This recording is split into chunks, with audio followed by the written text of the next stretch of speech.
Hello everyone. In this tutorial, we will show you a simple and free method to unlock any phone from any carrier, even if it's not fully paid off. No more expensive unlock fees or shady third-party services. We've got the solution you've been looking for.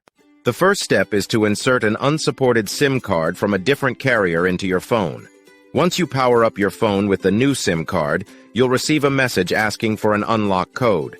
All you have to do is enter the unlock code, and your phone is now fully unlocked and ready to be used with any carrier you choose. And here's the best part. We will show you how to get the unlock code. To do this, you need to find the unique identification or serial number of your phone, called the IMEI number.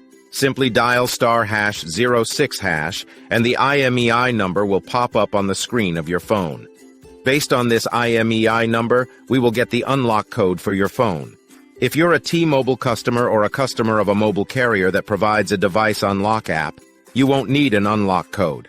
Things will be much easier for you. Visit useanysim.com and find straightforward instructions to unlock your phone for free, based on the IMEI number of your device. Get started now and enjoy the freedom of an unlocked phone, all for free. Thank you for watching. If you found this helpful, please consider subscribing and sharing with your friends.